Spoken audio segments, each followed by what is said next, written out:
All right, so thank you all for coming today. Pardon the close quarters here, but again, in order to show what I have found, I thought it best to actually project it on a screen. So the first thing I'm going to talk about before we actually get into everything is just to respond to some of the things that have been in the press for the last week or two. Let's call it the roundup. So the first thing that came out was in the New York Post a few weeks ago. It was actually 2 Mondays ago. And the Vallone campaign claimed that it had over 2,000 signatures, almost 5 times the amount required. This is something that is actually public record. Any reporter or anybody, any member of the public can go out and find out how many signatures he actually has. Obviously, as the person who's the opponent to Paul Vallone, I went and looked at his signatures. I actually have printed out lists for all of the press here to show the number of signatures that he collected and who collected each signature. There are a number of what are called witnesses, which is part of the discussion that we're going to have today. So if you can hand those out to everybody, that'd be great. All the press people. So there are 1,677 signatures that are stated. There's actually a few less than that in reality. You might want to give it over here as well, and also over here. There's 1,677 signatures, which begs the question, if you have 1,677 signatures, why would you need to lie and say that you have over 2,000 signatures, especially when it's a matter of public record?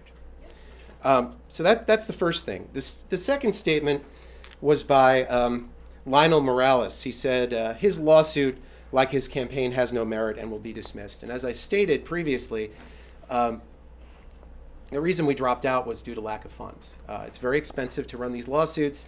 I cannot use public funding for this. I have to use campaign contributions. So I've received the maximum in public funding. That goes for palm cards and canvassing and campaigning. But for legal costs and to fight petitioning and to oppose petitions or defend your own, you have to spend campaign contributions, not public funding. So I had already gone in almost $15,000, and it was going to be another $15,000 to $20,000 that I'd have to raise very quickly within a week and a half or 2 week period to go to court with no guarantee of winning, even if I have great proof. Okay, this is just the way the system works. So that's why I chose to release this information to the public.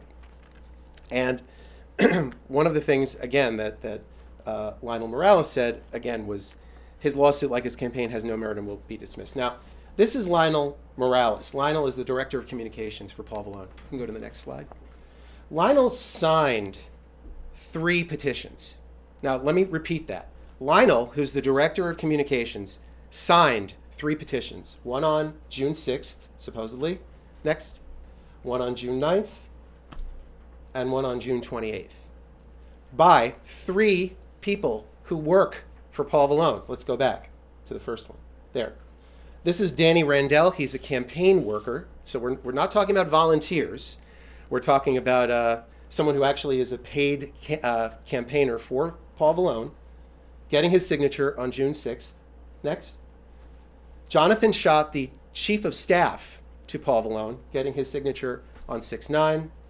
And Brianna Mulligan, another staffer for Paul Vallone, getting his signature on 6/28. In addition, go to the next one, Lionel also petitioned for Paul Vallone. There are 2 sheets that actually have his signature as the witness. So it begs the question, if the communications director that disparaged my lawsuit states that there's no merit, yet he signed 3 petitions, and he also witnessed 2 petitions, so he knows what he's doing, right? He knows what the plan is in terms of going out and getting signatures. He certainly knows that he's not supposed to sign a petition more than once.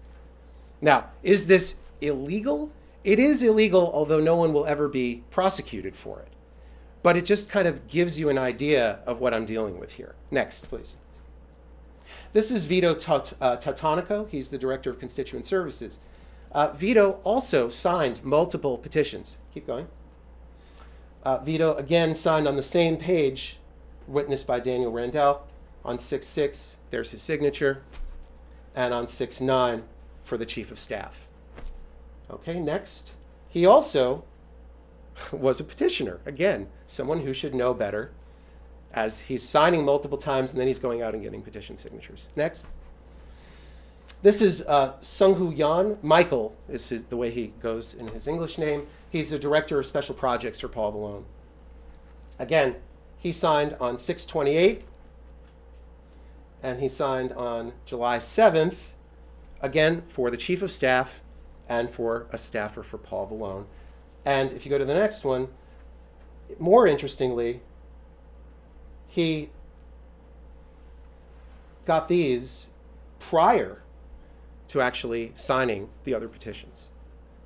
So again, as a witness. So this is about housekeeping. This is to respond to the disparaging statements. Again, I'm not attacking Paul Vallone on a personal level, or this is all about the law, and it's all about fraud and forgery and inappropriate behavior. And this is a great example of his own staff not following the rules of petitioning. Okay, I want to also mention something that was in the Times Ledger. Actually, I believe you covered it, where he stated that that again, this was a frivolous lawsuit, and that I was using deceptive tactics to misinform voters. Again, one of the things that you had mentioned was that the alleged my allegations are based that because he organized Fort Totten celebration with funds from his office, that's what I was against. That actually isn't what I was against. So I'm going to respond to that.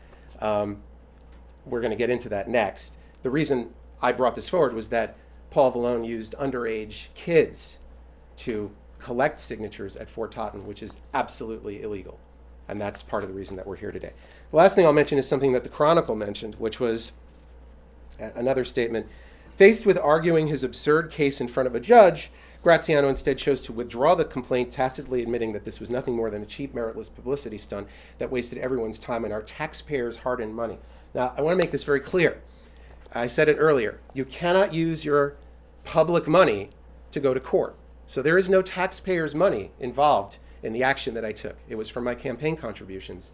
And I actually spoke to the donors beforehand, many of the donors, and said, should I go forward with this? And they gave me the thumbs up because they knew that I had found something. So I just want to state that the last thing, and this is from the Queen's Tribune, another quote. As we've said before, his campaign has no merit. This was confirmed today when the self-proclaimed urban lobbyist immediately withdrew his objections before stepping into the courtroom. I want to state, I am not an urban lobbyist. I am an urban planner. There's a big difference. An urban lobbyist is actually Paul Vallone and his family. He was a registered lobbyist with the city of New York. And Vallone, Constantinople and Vallone are the 5th largest lobbying firm in the city. That's what a lobbyist is. I'm an urban planner who deals with land use issues, urban planning, historic preservation, land use issues. So again, this kind of bombast coming from their office kind of shows to me that they have something to hide. Okay, so let's go to the Fort Totten slideshow. That would be that one there. Oh, yep, you got it. Okay, so I just want to give people a little bit of an overview of Fort Totten. This is the only way in and out of Fort Totten right here. This is actually the gate into Fort Totten, and this is the main road. This is the parade grounds over here. This is the Bayside Historical Society, the castle, as many of you know. And what I can tell you is that on the day of the 28th, June 28th, which is where this all began, they had cordoned off the street because thousands of people showed up. And there were steel barricades all the way from the gate up to about here. So everybody was funneled into this area. And basically what happened was I ended up attending with actually Emily Tagarello, who's sitting right here, as well as my stepson, Philip Orkowski. We came here to get petition signatures because we felt, oh, wow, a lot of people are going to show up. Let's get petition signatures. And again, all of these people were funneled up in this direction. So I actually was standing with my crew, which we had 3 people getting petition signatures. And as they were coming out of the barricades saying, would you please sign my petition?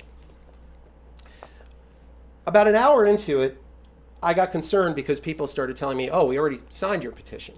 I said, how did you sign my petition? Oh, down at the bottom of the hill. I said, oh.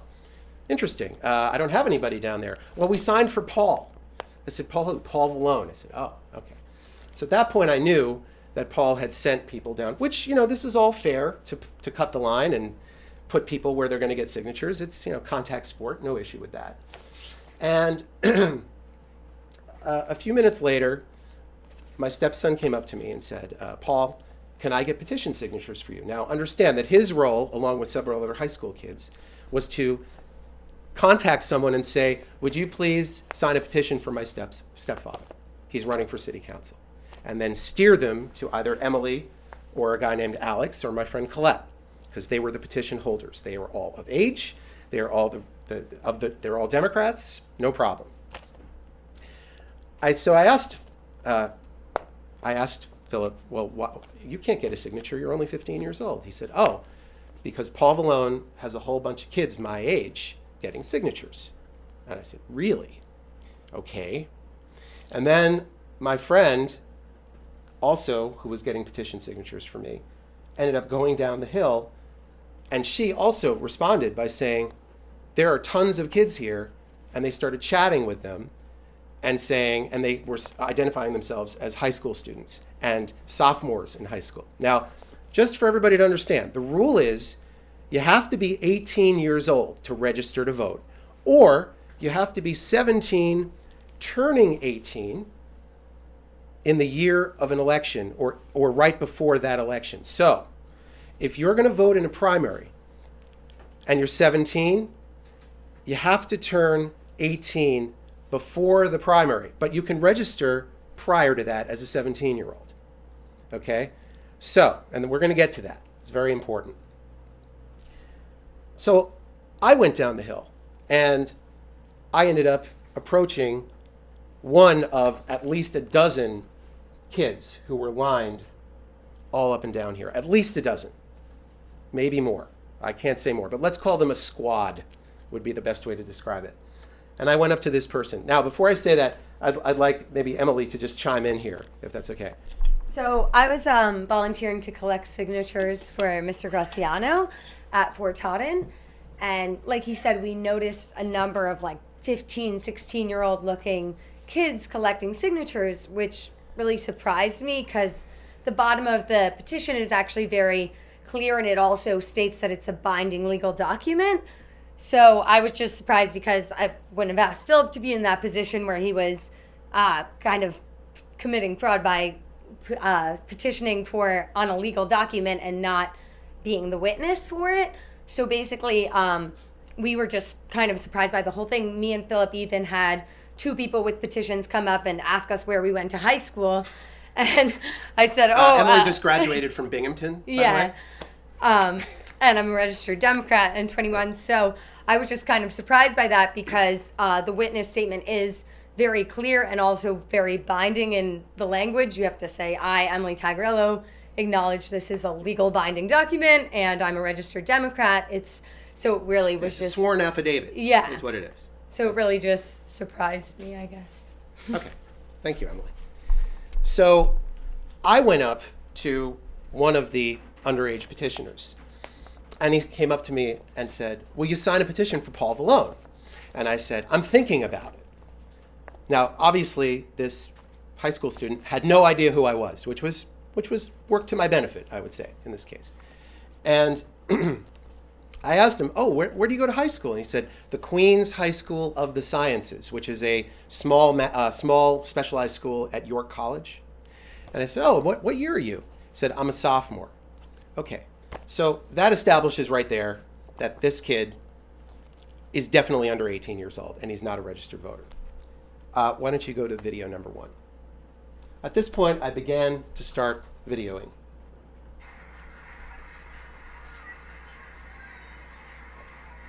And you'll see other petitioners behind, all from the same crew.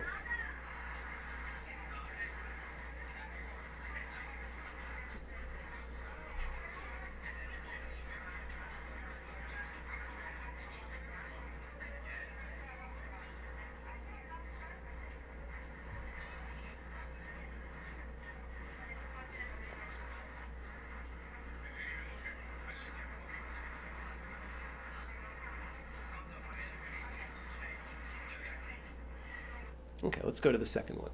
Now, this is hard to understand, but I have a transcript which I'll read to you afterwards.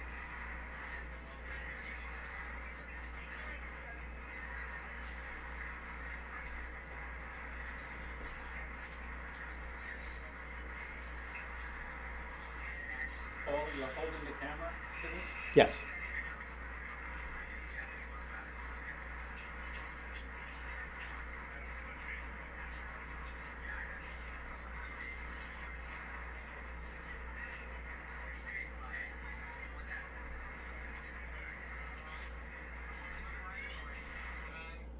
Okay, so I'm going to just read that to you if you didn't understand it. He states, and below is printed name. And again, it's probably signed here, and below is the printed name. And address is right here. And then he says, he's our current council member. This is just to put him on the ballot just to get reelected. And the signer says, I don't have too much faith in politicians, which I thought was a rather ironic statement, considering everything that we're talking about today. And he said, yeah, I know it's a lot. These days it's hard, but he's raised a lot, and he's the one who funded this event. Okay? So, lest you think that this is not someone who works for Paul Vallone, please go to the next slide. Oh, I'm sorry. Just to let you know, before we even get there, this is where I was located. This is where that particular petitioner, and you saw several other underage kids who were with him, they were down here, but they were spread out all through here. And just to let you know, from here to here is over 1,000 feet. It's about a fifth of a mile to here is about a quarter of a mile. This is not just a few feet away from each other. This is a pretty large distance. Go to the next one. This is from Paul Vallone's Facebook page. There are 13 underage high school kids with Patrick Jordan, the campaign manager. And the statement says, this is from June 22nd, we have an amazing crew of volunteers working hard today. If you would like to join us, please call the number. And underneath here are the people who quote unquote liked this, and it's very important for you to understand that. And underneath, Paul Vallone says, so proud. Okay? So there is no question that these kids were working for Paul Vallone as volunteers and interns. Here, I don't see them with petitions. I see them with literature, which is perfectly legal to hand out literature to people. It is not legal to get petition signatures. As I said, my stepson was steering people to the people who had the petitions who were legal. That is not what's going on with this crowd. Keep going. There's a close-up. That's obviously the identified kid. Again, I never asked his name. I never asked where he lived. I just know that this is what happened. Keep going. Patrick Jordan promoted this on June 28th. Everyone who is free tonight should come to this free event. It is some of the best fireworks you will see all year, coming from someone who is very picky about his fireworks. Patrick Jordan was at the event. Paul Vallone, obviously, was one of the co-sponsors of the event with the Bayside Historical Society. Keep going. Now, it's very important that you understand that Patrick Jordan, although he's only 25, is a veteran of the political world. Keep going. He's the president of the New York State Young Democrats. He's the campaign manager or running the field operations for Paul Vallone, for City Council, former executive vice president of the Queens County Young Democrats, former field director for Todd Kaminsky, who just won in Nassau County last year, used to work for Letitia James, the public advocate, former councilmanic aide at the New York City Council, worked as a policy person, a canvas director at Red Horse, which is one of the big political shops, campaign manager for Mark Weprin, intern with Ed Braunstein, deputy field director for Jerry Ionisi when he ran for state assembly, former intern with Lou Fidler from Brooklyn, office manager at Mark Weprin's campaign. My point is that over the last 3 years since he graduated from college, he has been deeply involved in politics and the field includes petitioning. Keep going. Proud to be running the field campaign for Paul Vallone's re-election, where we have the backing of the Queens Democratic Party, the Working Families Party, etc. It is exciting to have all their support, but still we need community to show people, blah, blah, blah, blah. Again, I'm just showing you more and more information. Keep going. Okay. If you saw at the end of that video, there was an older looking guy who looked like this, walking towards the camera. This is a guy named James Lynch. And James Lynch is actually one of the linchpins, pardon the pun, of the entire case, along with Patrick Jordan. This is actually from his wedding registry. I apologize, it's the only pictures I could find beyond, go to the next picture, beyond a single picture on Facebook with his engaged girlfriend. If you go to the next page, someone asks him, how did you know Patrick? Because of Kathy, that would be his girlfriend, whose father is deeply involved in the Queen's Democratic Party, in the machine. Okay. From this, I just want to describe what happened with James Lynch. Now, James Lynch was at the candidates night, which I believe you attended, at Broadway Flushing the week before. Myself, Paul Vallone, I don't think at Church on the Hill. I noticed him. Right, but I'm saying you were at that event, correct? So at that event, after I spoke, I noticed that all my literature had disappeared from the table, and actually it turns out that James Lynch had taken off with it. I was a little PO'd about this. This is very childish behavior. Campaigns, it's like stealing lawn signs and all this kind of stuff. It's very silly. So he came up to me after I spoke to, well, I have to step back. After you saw in the last video, the young gentleman, the kid, said to me, "Sir, why are you recording me?" And someone else might have just made up something and gone on to the next kid and videotaped that kid or whatever. And instead I said, because what you're doing is totally illegal. I said, you may not think that and you may not know that, but this is actually very illegal and you could get into a lot of trouble for this. So and I'm not saying this to be mean, I'm saying it because I'm concerned that you don't know what you're actually doing. He started to panic, the girl next to him started to panic, and he said, I need to call Patrick. At that point, James Lynch came over to me and said, Mr. Graziano, you have to stop harassing the minors. Now, right there is an admission from someone who works on the campaign that these are kids, okay? And I said to him, harassing the minors, you're not allowed to videotape them, it's illegal. I said, what are you talking about? It's a public event. Of course I can videotape them. They're breaking the law. That may be so, but you still have to stop harassing the minors. So he's now stated that they are minors and that they may be breaking the law, but I need to stop bothering them. Okay. So after a little more of an exchange, I then called a reporter, got on the phone with that reporter and said, you're not going to believe this. There's a squad of kids here, young high school kids getting signatures for Paul Vallone. And I was on the phone with this reporter. And I'm walking back up that hill. And at that point, I see about 8 of them together and another person who I had seen once before walking around, who I thought was older. And at that point, I said, I'm talking to this reporter, and this woman turns to me and says, is that the man who's been harassing you? And I stopped in my tracks and said, excuse me? And she came into my face. Mind you, I have the reporter on the phone. So I'm holding the phone like this.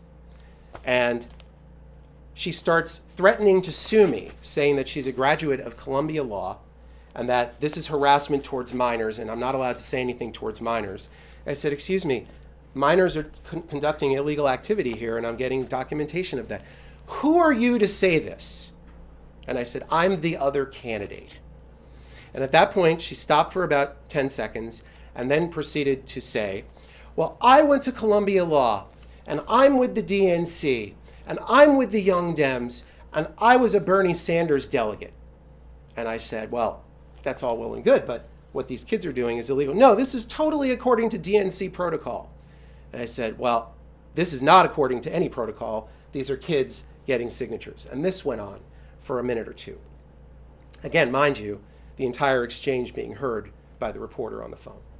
So at this point, I'm stating to her over and over, these kids are not allowed to do this. Well, I'm managing them. And I said, I don't care if you're managing them or not. They're not allowed to get signatures. They're not getting signatures. Yes, they are. I have it on video. Good day to you. And I walked away. Again, I thought this person was in her 20s. Go to the next This person was 17-year-old Hannah Zimmerman. Now, I discovered Hannah by accident because she signed the petitions. And the reason that I discovered her was that she wrote her name with a wrong borough and a wrong zip code and her correct address. So it set off red flags. And once I looked up who it was, Hannah Zimmerman was the youngest delegate to the DNC for Bernie Sanders last year. So these are actually from last year. She just the day that we were petitioning at Fort Totten, she graduated from Fiorello LaGuardia High School on the 28th. She's now 17. She's turning 18. What's today, the 14th? She's turning 18 on Saturday. Okay, keep going. Okay, so she made a lot of news last year for being the youngest delegate to the DNC. Now, why she lied to me that she had gone to Columbia Law School, I do not know. Perhaps she thought she was doing that to protect the other kids who she was a year or two older than that. Keep going. This is her signature. 79 Late Street is in Tribeca with a Queens. 11217 is Brooklyn. So again, a young activist fighting for Bernie Sanders, lying on her petition and lying to me as she's confronting me, threatening to sue me. I don't get any of this, personally. I don't get it, except that it seems like it's something that was being hidden. Keep going. Okay, let's go to the third one.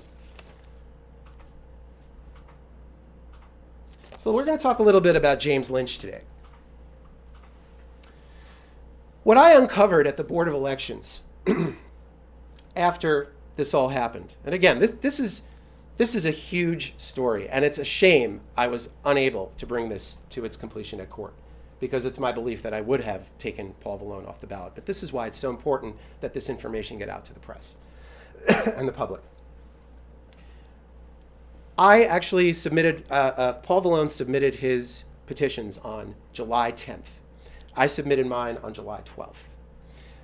When I went and submitted my petitions, I got about 750, 760 signatures. I implored the press to look and see if that's the number that I got. I looked at his petitions, and what I found, and this was a huge red flag. I was crossing my fingers that they would actually submit these petitions, and they did. We have 19 petitions with James Lynch's name on it, all dated 6/28. You can go ahead. This one petition has one signature, June 26th. That would be Tom Schnurr, the brother of Kathy Schnurr, the engaged person to James Lynch. Keep going.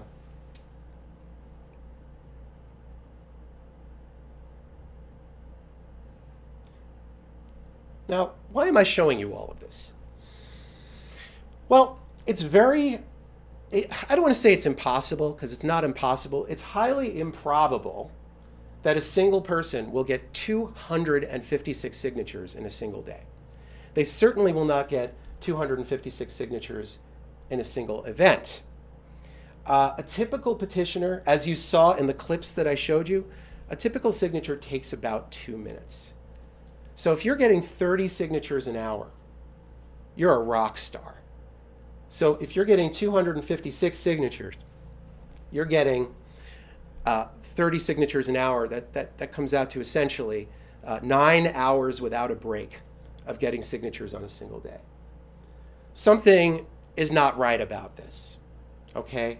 And again, part of what I'm showing you is that there was consistent forget about irregularities, illegal behavior, fraud, forgery, the use of minors, all the things that Paul Vallone has stated publicly, categorically denying each of these in the press.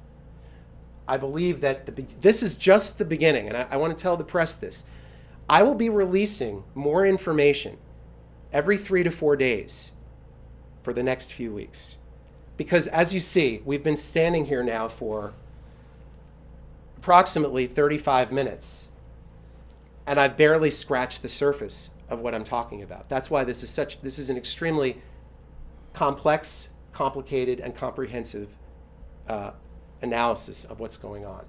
So this is an introduction to what's happening. We will be, as I said, the campaign will be releasing additional information every 3 to 4 days. And you will see the continuing story of what's going on here. We will be revisiting James Lynch. We will be talking about Patrick Jordan a lot. And we will be introducing all sorts of other personalities to this because there were more than 9 people involved in this. And on top of that, there are people who should have known better. Some of them are regular people, and I think they just kind of made mistakes. But then there's the professional people like Patrick Jordan and James Lynch and the people who work for Paul Vallone, his staffers, and some of the people who are involved politically in the Democratic Party, in the Queen's Young Democrats, and other places. So on that note, I want to tell you this much. I will be posting all of this information up tonight so that you can get it. All of the petition pages will be posted up today. There are copies of the petitions for you to look at right there. So I'm just letting you know if you want to look at them now, but I will have them all online today. And they will not be marked up. They will just be in their virgin state so that you can decide on your own once you look at these. You can do your own count. Again, I just made it easier by doing it for you, but you're welcome to look up. You'll see right here the number of signatures per page. And that's it. Are there questions? Are there any other remedies for you for financing this? No, we withdrew the case last Tuesday. I think law enforcement should be looking at this, frankly, because this is very, very serious stuff. And as we continue during the next few weeks releasing more information, you'll understand how serious this is. It is extremely serious to use minors to get petition signatures. And by the way, this is just the documentation that I have. I also heard from other people that there were kids out, for example, at the 7-Eleven right in front of your building at the Times-Ledger. There were young kids out there underage getting signatures for weeks prior to this. In 2013, I spoke to someone who stated that Paul Vallone had used underage kids in Clearview Gardens. So this is not the first time that I'm hearing this, but it was hard for me to respond to the allegations, except that it happened right in front of me, and I have video proof. I think it's very clear. Again, you can make your own judgment, but if someone says they're in high school and that they're a sophomore, unless they're what we used to call a super sophomore, which I was not, and especially a kid who's going to the Queens High School of Sciences, which is a very good school, I doubt this kid is a super sophomore. I think he might even have skipped a grade, but he definitely doesn't look older than 16 years old, nor do any of the other kids who are there. So, other questions? Are you looking at any options for challenging this through the Board of Elections? The statute of limitations is over. This is the problem. Let me explain what happens. The people you file your petitions. So I filed my petitions on a Wednesday. The other side or any opponent has 3 days to file what are called general objections. If you do not file those general objections within 3 days, you cannot object at the Board of Elections. I did file my objections 3 days later. You then have 6 days to go through the entire set of signatures. Now, I want to tell you, I personally went through 1,677 signatures. I have a huge spreadsheet, and I have all the databases from the Democratic Party, from the Board of Elections, to show all of what we call the regular signatures that would be what's called knocked out line by line. Okay, so what does that mean? Well, someone signed and they're not a registered voter. Someone signed and they're out of the district. Someone signed and they're a Republican.